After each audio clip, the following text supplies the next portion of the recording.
Hey, this is Brent the Man Hart, and I want to talk to everybody about the big documentary that's coming out, 350 Days, captures the life of wrestlers and the things they did. Hi, this is Greg the Hammer Valentine. You gotta go see 350 Days. That's right, 350 Days, because I'm in it. A lot of other great wrestlers are in it. Big names, big stars, talking about lives and times of wrestling, and the main thing, on the road. It's a great movie. Have lots of wrestling, lots of road story, lots of funny stories, lots of bad stories. But you watch it, it's great. It's about my life, about wrestling lives years ago. What we used to go through on the road, fighting the matches, fighting fans sometimes. You got the rocker Marty Jannetty here, rocking and rolling, strutting and strolling, slamming and jamming, moving and grooving, taking care of business and having good times. And I want y'all to see what wrestling is really all about. You do have to, when you're rockers, fight for your right to party, but 350 days, watch the movie, see what really goes on behind the scenes. And we're gonna still keep on rocking. Let me tell you, it's about 350 days on the road that the professional wrestlers had to travel and make a living. I think it'll be really interesting. And I'll show you all the reasons I have all these injuries. You need to check out this documentary, 350 Days, and get the taste of the blood of the life of pro wrestling, what I love and what I would die for. So you check it out. Let's do a little thing and make it together. Come on, good journey of 350 days. Come see me, Wendy Richter, in 350 Days, life on the road as a professional wrestler. Hey, this is your Jive Soul Bro. You know who I'm talking about, the one and only, the slickster, the doctor of style. I'm here to tell you, you need to do yourself a favor. Get out there, see the documentary, 350 Days. I'm telling you, you need to see it. Don't miss it. It's a great, great story about the lives, not only of mine, but other people too. And each of us has our own individual story to tell of how we had a dream, J-Star dreamed. Some had greater success than others, and I was a fortunate one to have a great career. You know, it's sometimes when you dig deep and you scratch the surface, you don't really see the whole true story. But if you dig real deep, get really down there and look at it close, you'll find out what pro wrestling's all about. So I'm just gonna say, I hope all my fans will get a chance to watch this, because it's going to be a great documentary. Hello, wrestling fans. My name is Lanny Poffo. 350 days on the road, and let me tell you what, I enjoyed every minute of it. This is Tito Santana. Come see me in the movie 350 Days. You will not regret it. You will see the pioneers, how we live. Arriba!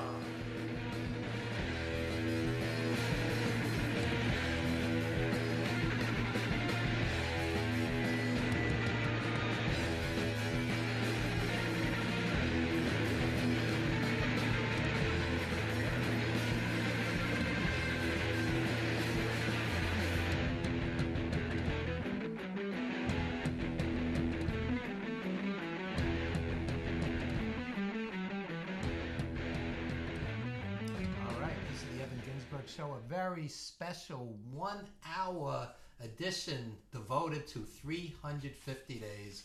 These gentlemen seated next to me have devoted 5 years of their lives to the making of this film.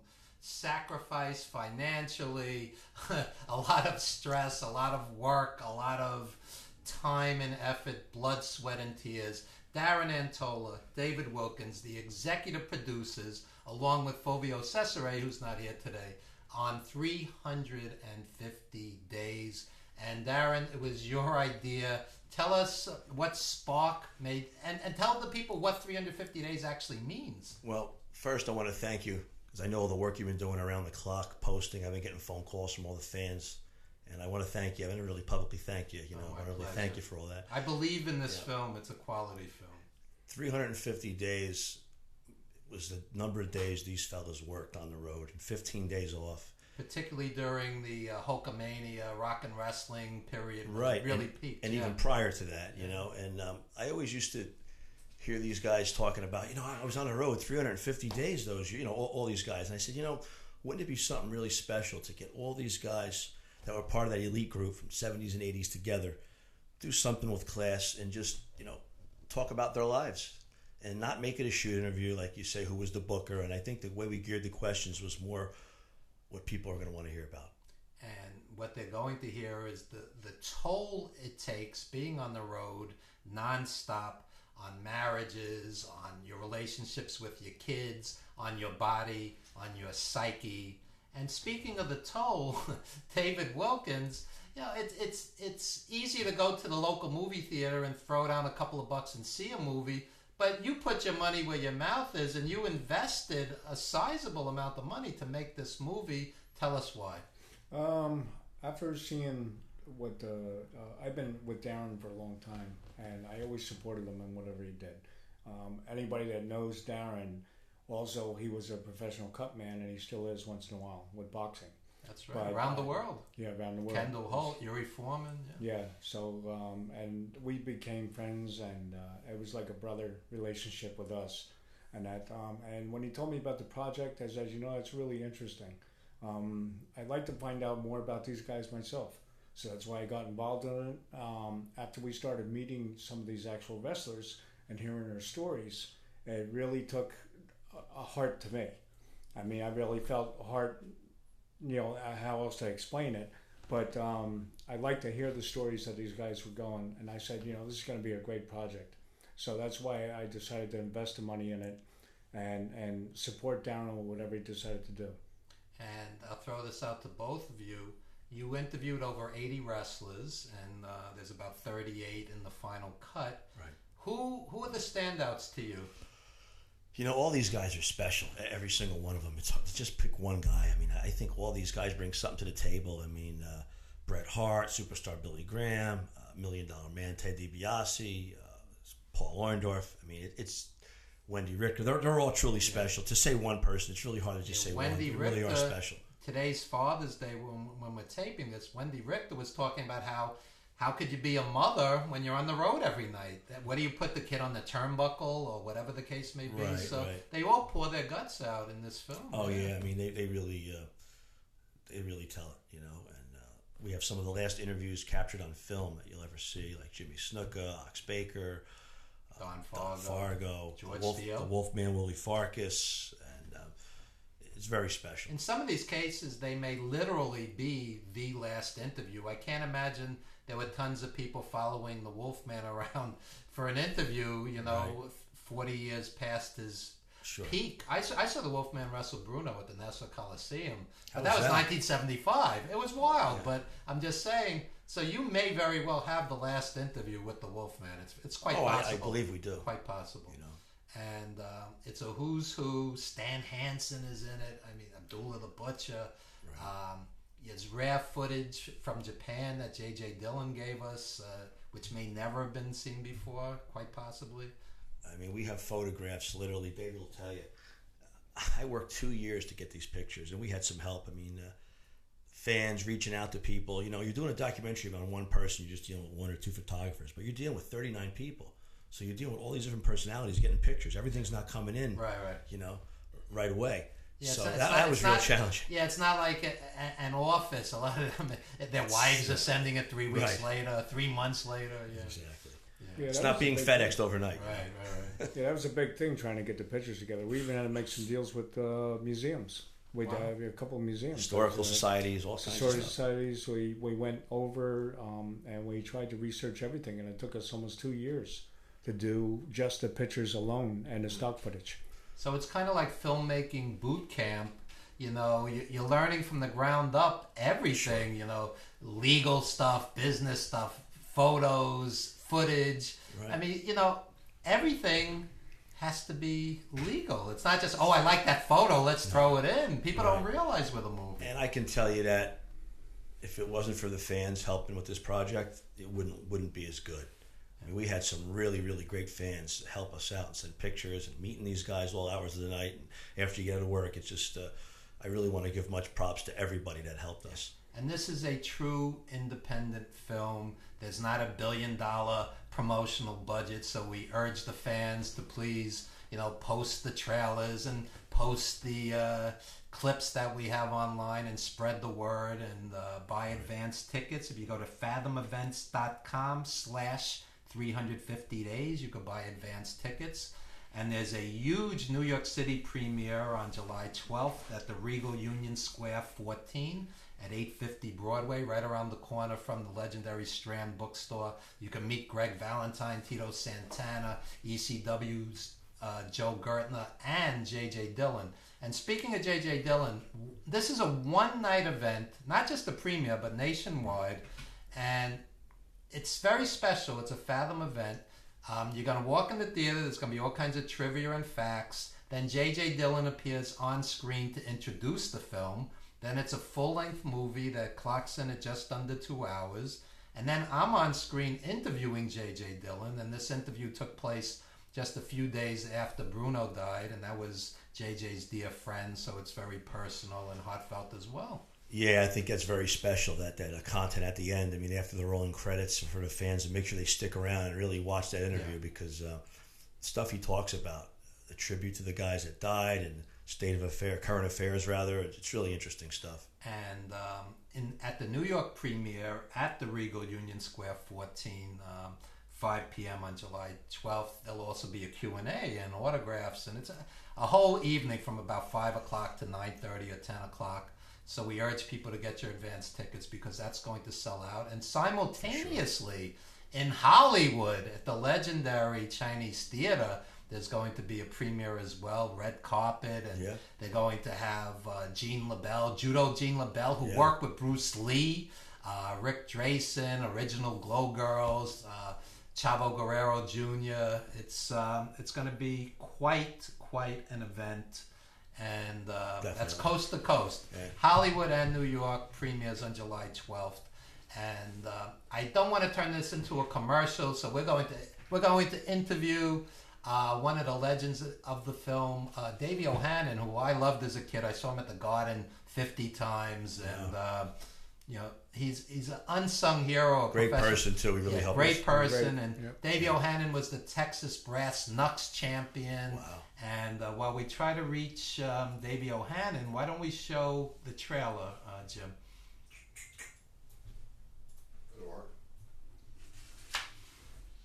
I guess I need headphones, right? To hear him. Thanks. Okay. We have headphones for the... Yeah. Okay.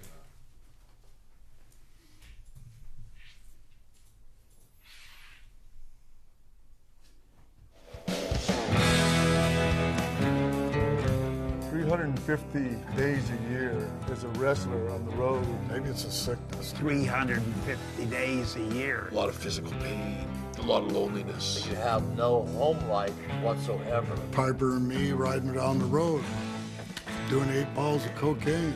I'm sure it broke up marriages. How many guys in the wrestling business have a family left when they're done? Most of them lose it. I couldn't have children. I couldn't put them on a turnbuckle while mommy worked. I look forward to it, bro. You know why? Because I love it so much. It's in my heart. When you're famous, you don't have to go look for trouble. Trouble comes knocking on your door. I hit the bars, and that was my character. Sitting in a room with a bunch of wrestlers doing cocaine, we really got to know each other. I would take a lot of downers, and I did have problems with the downers. I'm embarrassed to admit it, but I was not a faithful husband from the first day, for the whole time on the road. I lived a double life. I needed it. It was like, I'm not getting the love I needed home. Would I do? Oh my God, I am afraid to say I would do it again. I wouldn't change a thing. No regrets.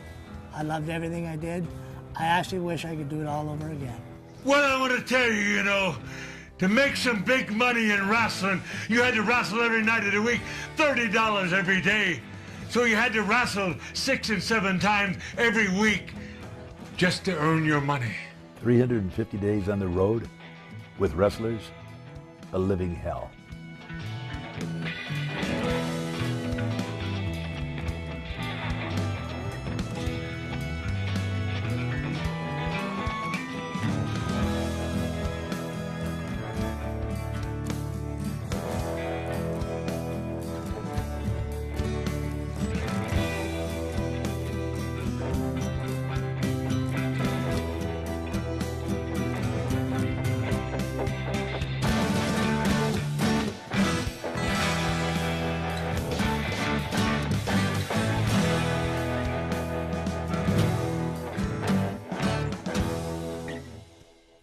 right, and that's our trailer. And later in the show, we're going to give you a little taste, a clip from the movie as well. But right now, we're trying to call Davey O'Hannon and do a interview.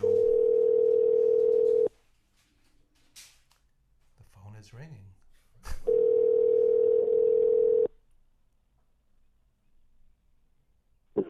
Hello. Hi, Davey. Evan Ginzburg, VillageConnectionRadio.com. How are you, sir? What's cooking? Well, we're talking about 350 days, and how does it feel to be a movie star, Davey? I've never been so excited in my life. There you go. And what theater are you seeing it in? There's so many theaters, I can't keep track of it all. What's that? You know what? You're not coming in really clear to me here. Okay. Do I sound better now? A little bit. Yeah, a little bit. All right. What about now? This is live It radio. seems like some echo maybe in there. Live radio, warts and all. We'll do our best. There we go. Yeah. All right. I was just curious. Do you know what theater you're seeing the film in? Yeah, it's down near Atlantic City, Hamilton. Hamilton Commons, I think it's called. Okay, Hamilton Commons near Atlantic City. So look for Davey at the theater. There you go. It's in the town of Mays Landing. The town of Mays Landing. Okay. So you could see a celebrity sighting at the theater, folks. Davey O'Hannon and Davey. I saw you so many times at the Garden, and you never had a bad match. I'm not saying this to butter you up. I'm saying this as a jaded, old school fan who's seen the best of the best. Whether you were wrestling S.D. Jones or David Von Erich, whoever it was always a top-notch match with you. And any memories of the Garden? Well, yeah. I mean, the Garden was where everyone that was in the business at the time wanted to be. And, you know, I worked in other territories, and even in the other territories, after you were in New York and you got to the other towns, the fellas would ask you, hey, geez, have you ever worked in the Garden? Yeah. You know, so when you hear that the Garden is the mecca for sports, that's a fact. And, you know, for guys like me who started out as a fan, you know, I lived and died with professional wrestling. I was a fan, you know, since I was 6 or 7 years old, and you know, that's all I ever wanted to do. So for me to be able to perform in the Garden was a tremendous treat. And I remember you there regularly. How many times would you estimate you worked the Garden? Oh God, you know what? If I gave you a number, I'd be telling you a lie, because I don't know. Right. You know, after a while, and I was really lucky hitting the territories, because I worked in almost every major arena in the country. You know, I was really lucky. You know, I did. You know, I worked in we'll call it the New York territories. They're big buildings, and that's why New York was so much fun to work in, because they had so many big buildings, and you know, the different metropolitan areas that you were in. You know, such as the Spectrum in Philadelphia, the Boston Gardens, Maple Leaf Gardens, the Forum in Toronto, you know, New Haven or Hartford, the Cap Center in Washington. They were all really big places. It was fun. I remember you as the Texas Brass Knucks champion, and many times you just covered in blood. Tell us about some of those matches. Well, that was, you know what, and this is sure not a knock on the WWF. Actually, I was in the WWF. Right. And I was there before they got the F out. So, right. You know, now it's the WWE. But when you worked in an NWA territory, and that's where I started. You know, I started in the Kansas City territory. You really had to wrestle. You had to wrestle first. And then you did whatever your thing was. You know, I was always a heel, except for the first very few, very early matches for myself. Then, you know, back then, you were neither a heel nor a baby face when you were trying to get yourself in the business. So for me, I was just a guy that loved wrestling and wanted to do that. But when you worked in the NWA territories, you really had to get in there and work. There were no, and I still, since I'm an old timer, hesitate to use some of the terminologies that we hear now. But in the NWA territories, you didn't see a squash on television. Right. You saw a wrestling match. So you had to be prepared to go out there and wrestle. And, when it got up a little bit higher into the card, I was lucky enough to have a few of the straps. And the brass knuckles was one. And let me tell you, man, when you went out for one of those matches, you could pretty much guarantee yourself you're going to be out there for an hour. And it wasn't laying around, especially the brass knuckles. The people wanted to see a big fight. Right. So that's what they saw. You weren't hanging on to an arm, and working a hold. You were having a fight for however long. And it was funny. I just bumped into a fellow, a phenomenal guy in the business named Scott Casey, who was mainly down in Texas. Yeah. And I saw him at the Legends of the Ring the other day. Scott Casey was my very first match when I went to the Amarillo territory the first time, and we went up to Colorado. We were working in either Pueblo or Colorado Springs, and the promoter, his name was Herman Gust. He was, I think, an uncle or an in-law of the Funks. And he said, listen, we need you guys to get us about 45 minutes. Oh, no problem. 45 minutes. I used to do 45 with Manny Soto or Pete Sanchez all the time. And except 45 minutes in Colorado is a little different. There's no air. Right.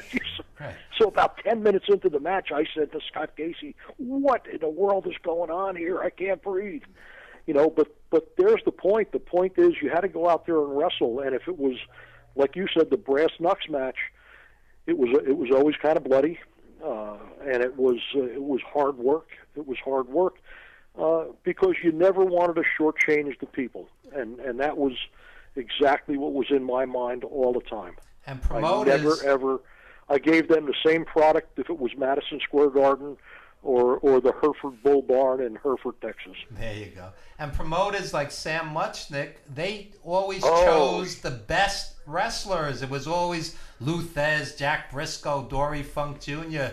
It was about wrestling. It wasn't sports entertainment. It was a different world back then. Oh, entertainment? Oh, heck no. Listen, you mentioned Sam Muchnick, and I was, I guess maybe yesterday or the day before, I was on the phone with Dominic DeNucci, and we kind of stroll down memory lane every once in a while, and we were talking about Sam Muchnick. Yeah.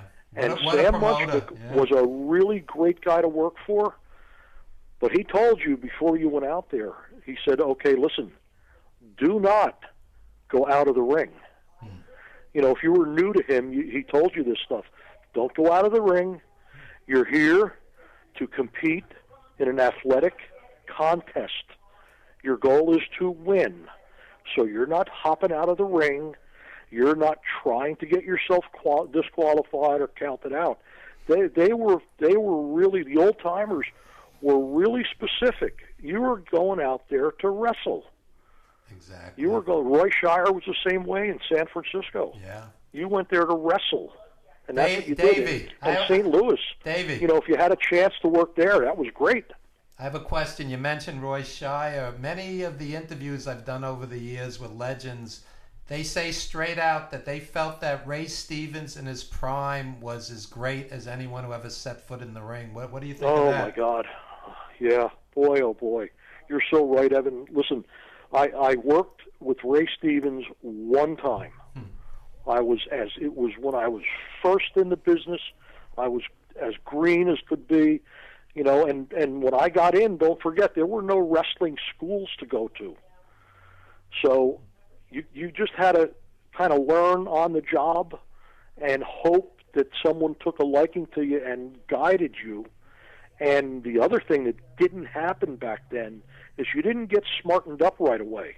Wow. You know, there was no social media, so when I got into business, I wasn't smart, and I worked with Ray Stevens. I was terribly intimidated, and he grabbed me and he said, "Kid, relax."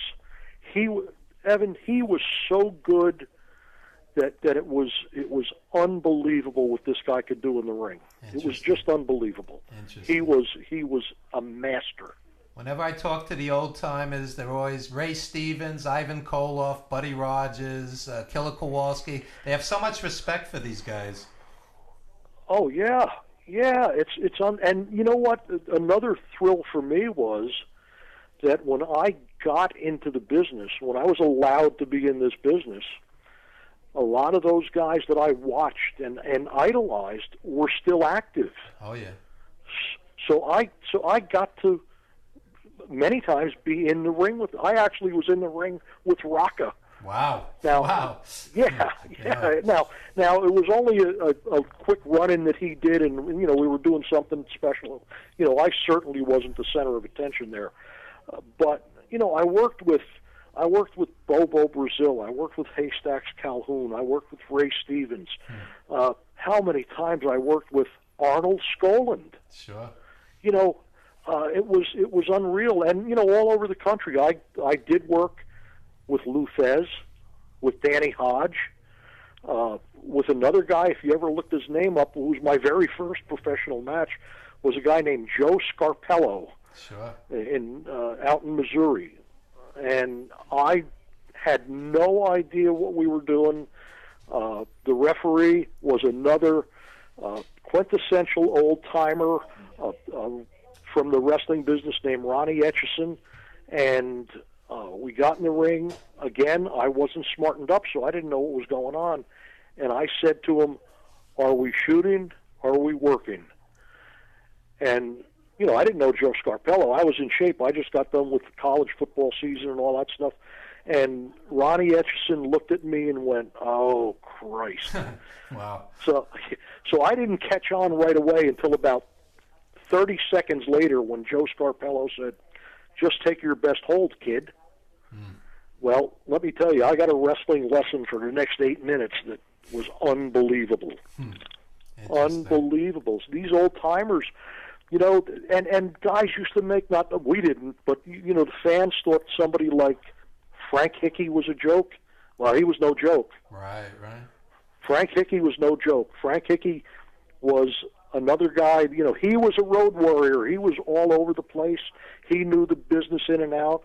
Guys like him and Skolin and Angelo Savoldi and Frank Valois, you know, when you go to different places, Johnny Heidemann, yeah, the fans got to see them probably on the tail ends of their careers. But these were guys what the business was all about. Absolutely. That's what made it so attractive and mysterious and intriguing to people that were fans, and that includes me. And Angelo Savoldi is in the movie as well, 350 Days. And wow. And he was one of my closest friends. He was 99 years old when he was filmed for this movie. And he was lucid and clear and sharp. And yeah. So, listen, I was so intrigued by these guys. I was out at the Cauliflower Alley in Vegas several years ago. A bunch of us finally decided, myself, Mike Cicluna, George Steele, Dominic, and I, we went out to the Cauliflower Alley, and Angelo was out there. Well, Angelo and I sat until about 4 o'clock in the morning at the hotel, in the casino, at a table, and I just asked him questions. And don't forget, I traveled with Angelo when he was an agent here in New York. So, you know, I was around him a lot. But he had a memory of things going on that was just unbelievable. A walking history, yeah. I was sitting one night with Butcher Paul Vachon, who's also in the movie, and he was regaling me with stories. He worked in India. He wrestled in front of 100,000 people. These guys have had amazing experiences, amazing lives, and we tried to capture it in 350 days, and we're thrilled that you're part of it. And Davey, we must wrap it up, but very quickly, what do you consider the 2 or 3 greatest career highlights from your career? Well, just being in the business, being allowed to be in the business was was a dream come true for me. When I complain about things, my wife says, take it easy. What did you get to do? You got to do what you wanted to do since you were 7 years old. Certainly a highlight of being in Madison Square Garden, that was really something because, from a kid that was at the match with Bruno and Buddy Rogers, to be able to be in that ring was really something. I got to go to Japan, which I never would have done on my own. I made 5 or 6 trips to Japan, which was a thrill. I got to wrestle there. I wrestled all over the world. I got an additional education just being in the business. And I think the biggest thrill, as corny as it may sound, is being able to call a lot of these people that I watched and who later became very close friends, my friend. So, for me, I wasn't a big star. I hit a lot of territories, and I was a journeyman, but I have that nobody could take away from me. It was great. There you go. Davey O'Hannon appearing in 350 days, and we want to thank John Pantozzi, our buddy, who helped us with the movie, who helped set up this interview. And Davey, thank you so much. Really, I've enjoyed you as a fan, and I appreciate you being part of this. Well, thank you so much. It's been great. I knew you for a long time here, Evan. You're a credit to our business, well respected by the guys that are inside the ring and in the business. And you know what? Just based on your work and the work that goes into this, the fans have got to get out to see this. It's going to be just fantastic. I'm not going to miss it. In fact, my whole family's going. My whole family. My son down in Maryland. I don't know where he's going to see it. He's got a party going to go see it. So it's going to be fantastic, and it's going to be a credit to our business. Well, thank you for that. Thank you so much for your support, Davey. Really appreciate it. Thank you. I'll be talking to you, Evan. Take care. You got it. Bye-bye. Bye-bye. And while we're doing thank yous, I want to thank J.P. Zarka from ProWrestlingStories.com. He helped set up 4 Reddit AMA interviews this week with Greg Valentine and Bill Eadie, myself, and who's the 4th guy, Darren? That's a good question right now. Yeah, we've been on a everything blitz. It's all a blur after a while. Yeah. But look for the Reddit AMAs this week at 7 p.m. Eastern Time. That's going to be special as well. And Sirius Satellite's been helping us as well. And VillageConnectionRadio.com, Jim Savali. Basically, we can't thank you enough. We're going to have a press conference here next Monday night, 5 to 7 p.m., because we wouldn't want you to possibly miss 1 minute of Raw. So we're going to finish by 7. So any wrestling media or any media in general that wants to come down or ask questions by phone or Skype, we'll arrange it. And without further ado, we're going to show the final trailer, and then we're going to call our editor, Michael Burlingame.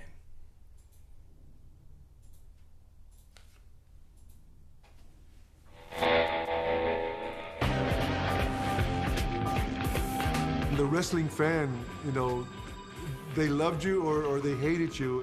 If the fan loved you, they couldn't do enough for you. They want to buy your meal, they want to buy your drink. I think it was one of the main reasons that, whenever I stepped into the ring, I wanted to give back. I wanted to satisfy their reason for coming out and watching me wrestle. I tell you what, I treated fans with respect and they loved me back. Whether I was a heel or a babyface, it didn't matter. I learned right from the get-go with my parents that it was to appreciate every single fan that you got, every one. I think that's one of the reasons I've had longevity in wrestling, is that I always treated my fans with a lot of respect. They wanted to kill me trying to get to my car, and they always knew I was in a Cadillac or something, and it was, you were in fear for your life sometimes. The New Jersey crowds were always great. In the Boston Garden, it was dangerous at the Boston Garden. The fans were believers in that era. They believed the doggone thing was real. And they were some of the fans were very violent. I look back on it and I'm saying, well, you put up a lot of you-know-what.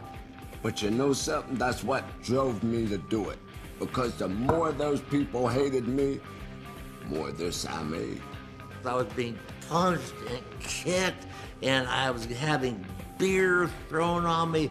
I was being hit by chairs. How angry do you want to make your wrestling fans? How much do you want to butcher up your baby faces until they're all bleeding and they're being beaten by 8 or 10 guys? I mean, how far can you push an audience before they lose it and then you have the Alamo kind of thing? Play with people's heads, you know. You got to play with their minds. You got to play with them. Psychology. Because that's how you manipulate people. And that's what I do. That's what I did for a living. I manipulated you when you were a kid. I know I did. Because you probably didn't like me. Or you might have liked me because I was that way. And a lot of people did. A lot of people didn't. Thank you for the living I made at it, people. You were very good to me.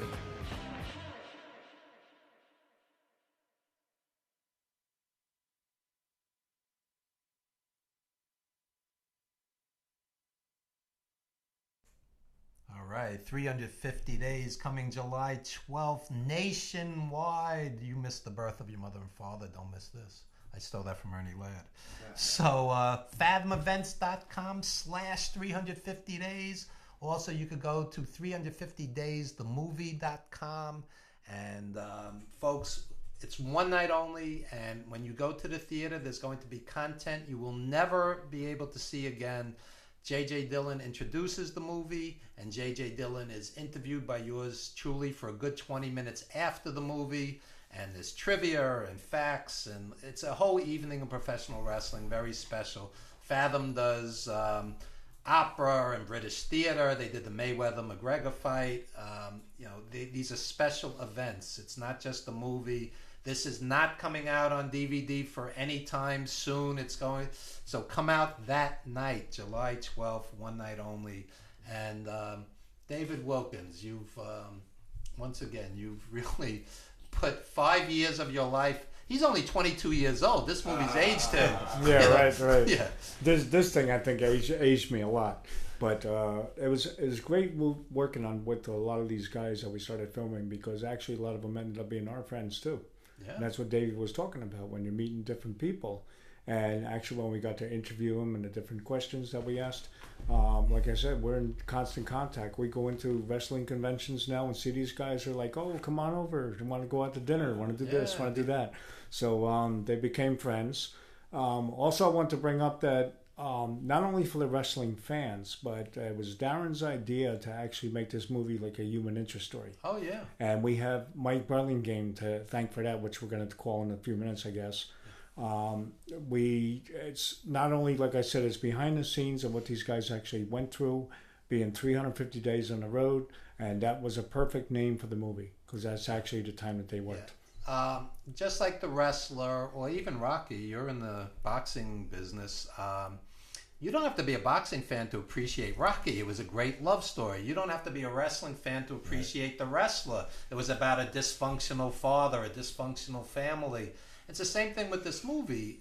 Of course, the wrestling fans are going, oh, I know this guy, I know this guy. They're going to appreciate it. But you could take your 80-year-old grandmother who's never watched a wrestling match in her life, and she'll be moved by this, she'll be touched by this. And we're going to call Michael Burlingame, the editor right now, who is not a wrestling person.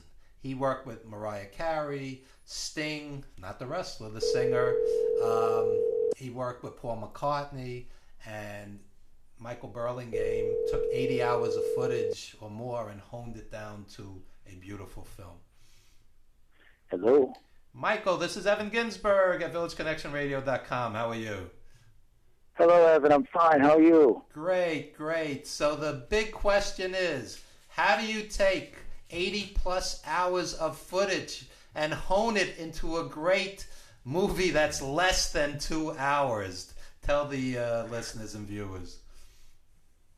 Gosh, I wish I knew the answer. I think there were 80 plus wrestlers, and each of the interviews were 1.5 to 2 hours. So we're really talking about 120 or so.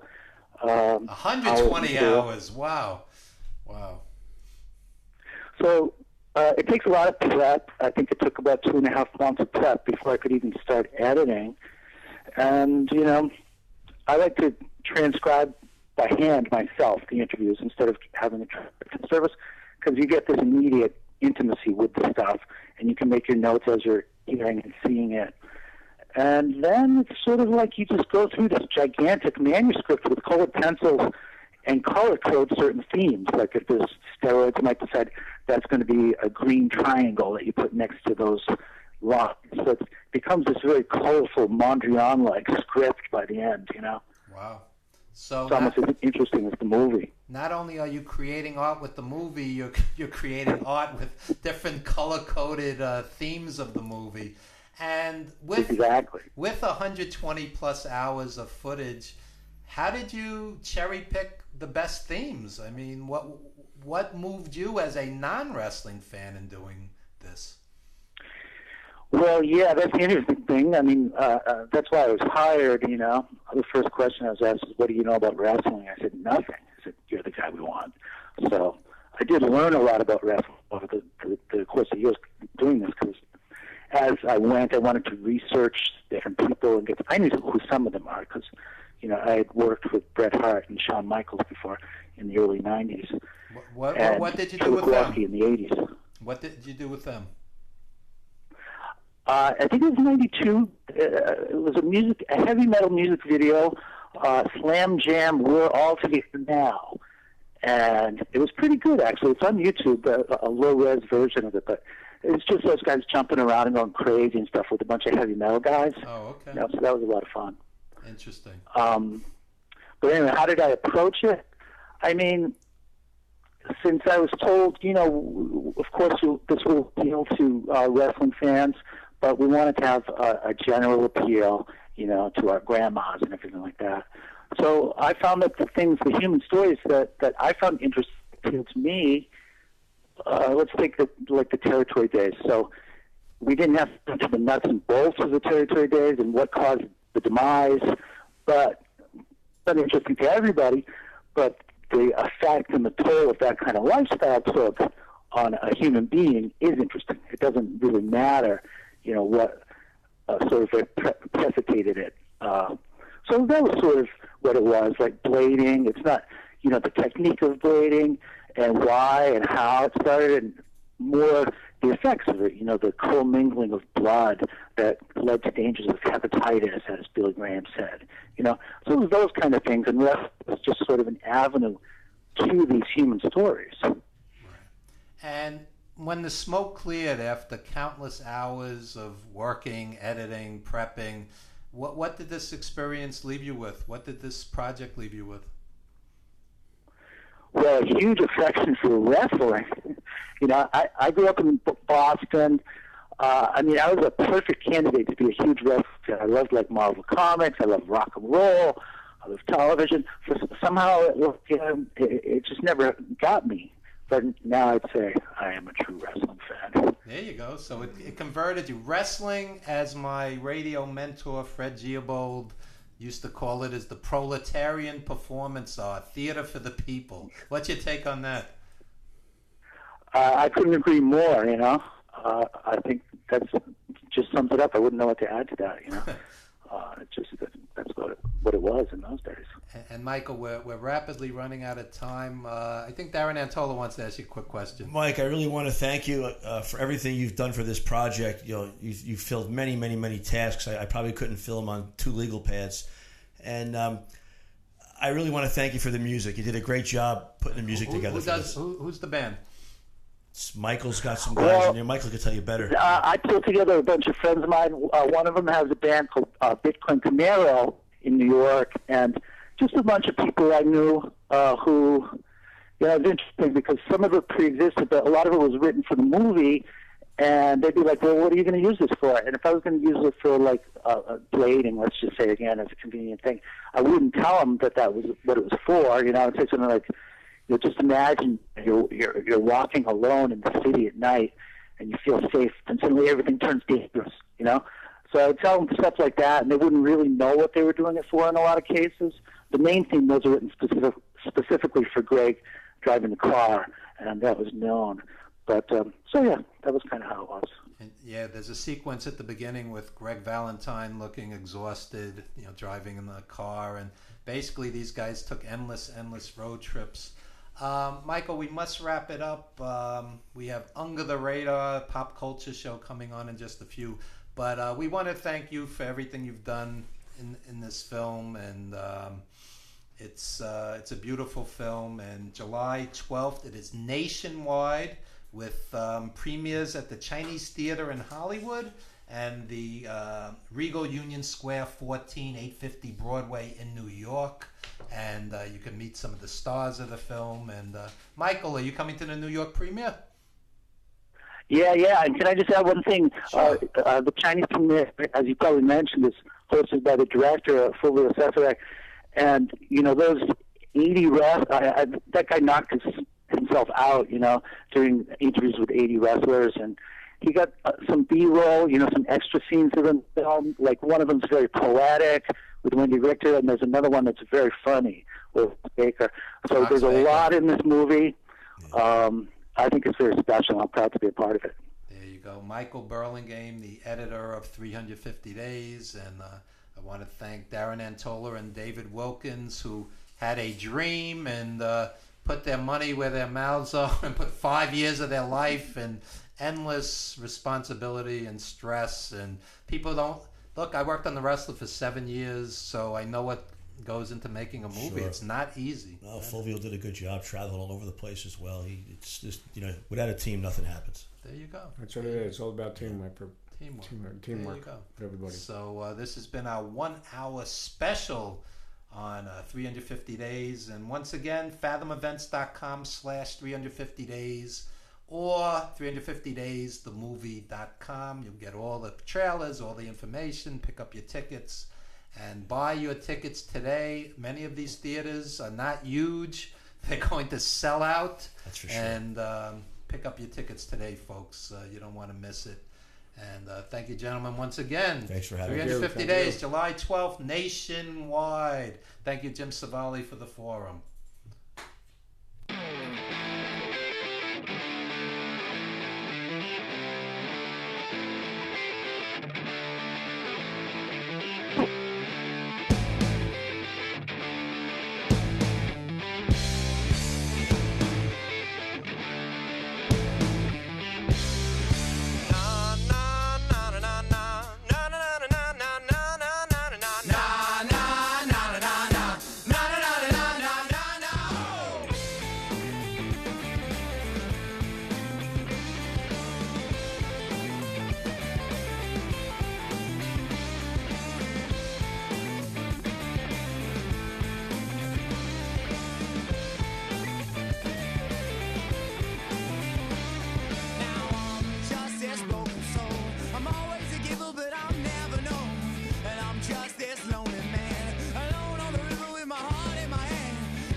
They're all dead. The lines held up inside my head.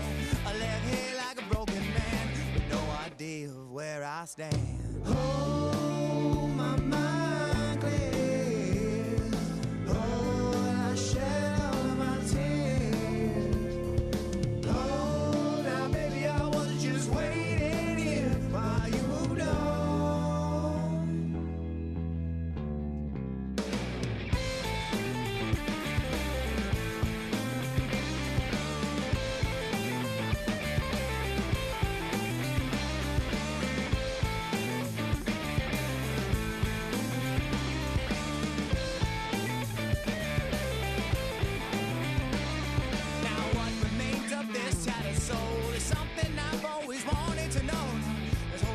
Security, this newfound freedom you kept from me.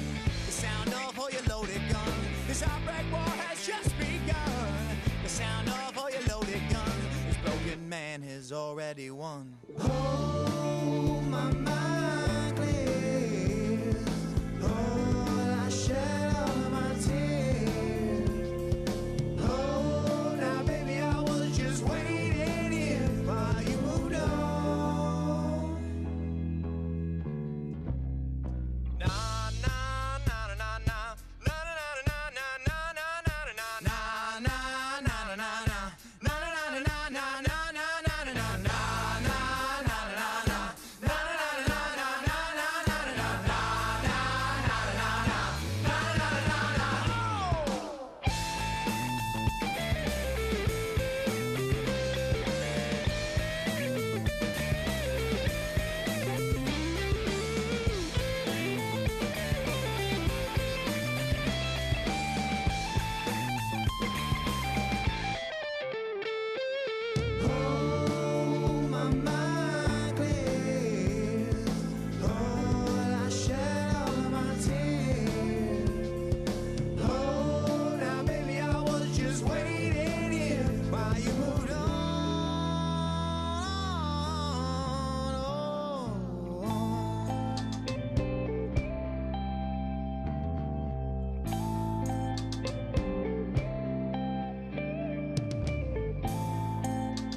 District come crashing down. Here we go again. Dirty politicians cleaning up the town. I couldn't find a friend. Smooth bartender tried to hook me up. Oh, you're out of money and you're out of luck. New York City, we're coming back for more. Well, we ain't too pretty. Yeah, we're rotten to the core. New York City.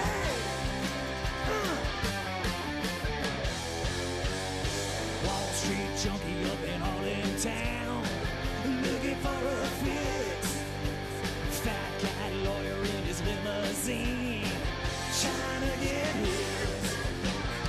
Homeless man in a cardboard box, he likes his life on the rocks. New York City, we're coming back for more. Yeah, we ain't too pretty, rotten to the core. Oh, New York City, yeah.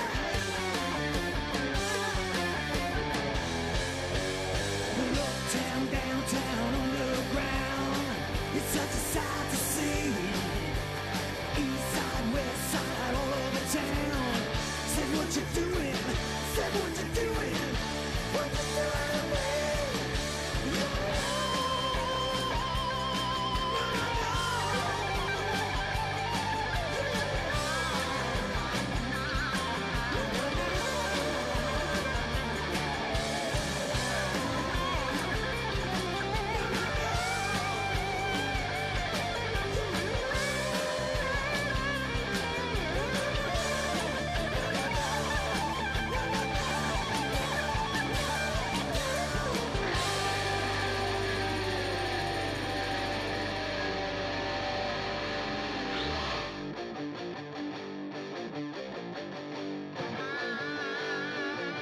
Yeah, New York City.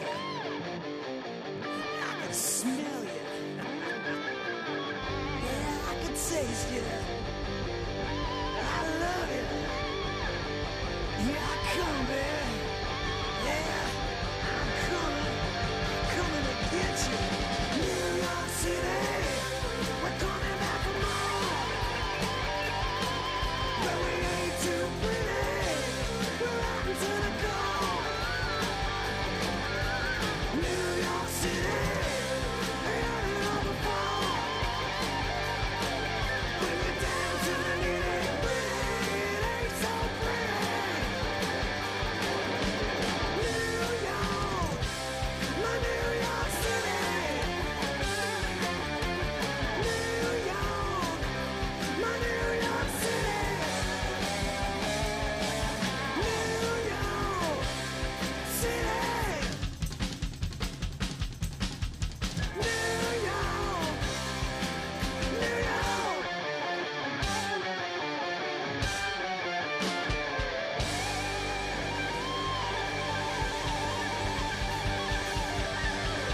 Just like I pictured it.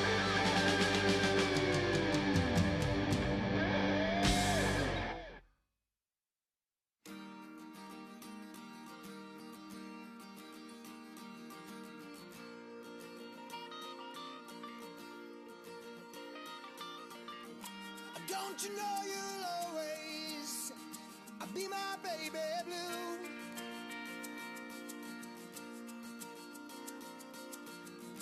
And I'm so sorry, yeah, for what I put you through.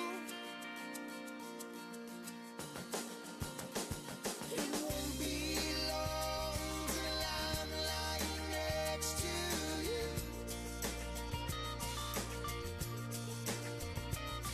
I'll always be there to keep